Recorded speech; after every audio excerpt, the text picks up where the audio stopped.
So, Solomon's Temple. It's a name you've probably heard. It's one of the most legendary structures in all of human history, a place of profound religious and cultural significance. But its story, well, it's packed with this deep, really troubling paradox. And that's what we're going to unpack. We have to start right here, with one of the most intense, confrontational moments you'll find in the Gospels. You have Jesus walking into the temple, not to worship, but to start flipping tables. He accuses the entire system of being a den of robbers. And I'm not talking about a mild critique here. This was a full-on, head-first assault on the entire religious establishment of the day. So that just begs the question, right? It's the central question for us today. How on earth does a place designed to be the actual dwelling of God on earth, a house of prayer for all people, how does it become a corrupt marketplace, a den of robbers? What went wrong? Okay, to really get this, you have to understand that by the time Jesus showed up, the temple already had, let's say, a troubled reputation. His actions weren't just out of the blue. He was tapping into a really long tradition of critique. Yeah, long before Jesus ever walked those courts, Israel's own prophets were calling out the hypocrisy. You see it right here. Isaiah says God is basically sick of all the empty sacrifices. Jeremiah warns people, hey, don't just trust in the building itself. And then Micah, wow, he goes even further and flat out prophesies its total destruction. So yeah, this critique, it was already baked into the temple's history. So when you hear all that, it's easy to think, wow, was this whole thing just a bad idea from the start? Was it born corrupt? Or did something happen along the way? To figure that out, we've got to go all the way back to the beginning. To find the answer, we have to look past the corruption and get back to the original dream, that pure, powerful vision that first gave birth to the temple. You see, the original idea, it had nothing to do with power or money.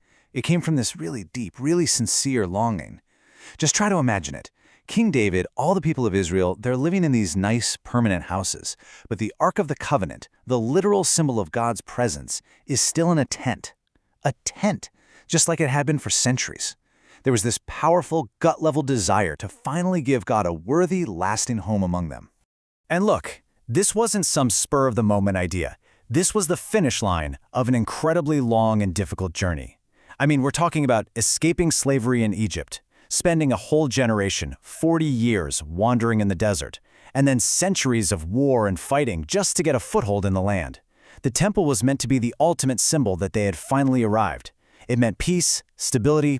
Now, the Bible is super specific about when construction starts. It says 480 years after the Exodus from Egypt. And that number, well, it's not just some random date on a calendar. It is packed with symbolism. So here's the cool part. The math is the key. In the Bible, the number 40 represents a full generation, a complete cycle of testing, of purification. You know, like the 40 years in the desert, or the 40 days Jesus spent in the wilderness. So if you take 40 and you multiply it by 12 for the 12 tribes of Israel, what do you get? 480. It's a symbolic way of saying that all of Israel, every single tribe, had gone through its own cycle of purification. The nation as a whole was finally ready to build God's house. And you can totally see this reverence in how they actually built the thing. For 7 whole years, there was no sound of a hammer, no clang of an axe, or any iron tool at the site. Can you imagine? Every single stone was perfectly cut and shaped at the quarry, miles away, before being brought to the city. And then it was all assembled in what must have been this incredible, reverent silence. This wasn't just construction. It was an act of profound worship. And all that gold they used to line the inside, that wasn't just to show off how rich they were.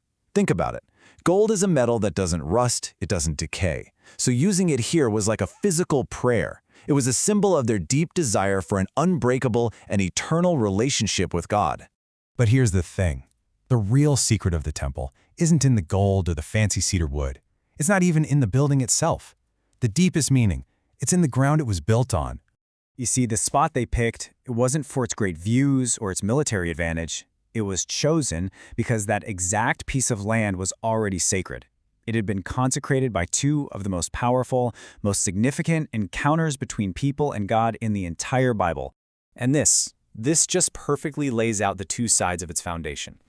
The temple was built on Mount Moriah, the exact place where Abraham showed absolute unquestioning faith and obedience to God. But it was also built on the threshing floor of a man named Araunah. And that was the very spot where a broken King David fell on his face in humble repentance, just weeping and begging God to stop a plague that his own pride had unleashed. So when you put all of that together, you start to see it, right? The temple was never, ever just about the stones and the gold. It was about what that building was resting on, both literally and spiritually. Its true foundation really had 3 parts. It was built on the bedrock of Abraham's absolute obedience. It was mortared together with the tears of David's humble repentance, and its walls were raised by the deep, sincere longing of an entire nation just wanting to be close to their God. And that right there, that is the core paradox we've been talking about. The very same building that would later get so twisted by human greed and hypocrisy was originally founded on the most beautiful and profound expressions of human faith. It really wasn't built on gold and cedar. It was built on a foundation of obedience, tears, and longing. And that brings us right back to the beginning. The most incredible temple in history became a den of robbers the second it forgot what it was truly built on. And that story, I think, it really challenges us. It makes us ask, what truly makes any place, or any institution for that matter, sacred? Is it the magnificent buildings, the fancy rituals? Or is it that quiet foundation of obedience, repentance, and the sincere longing of the human heart?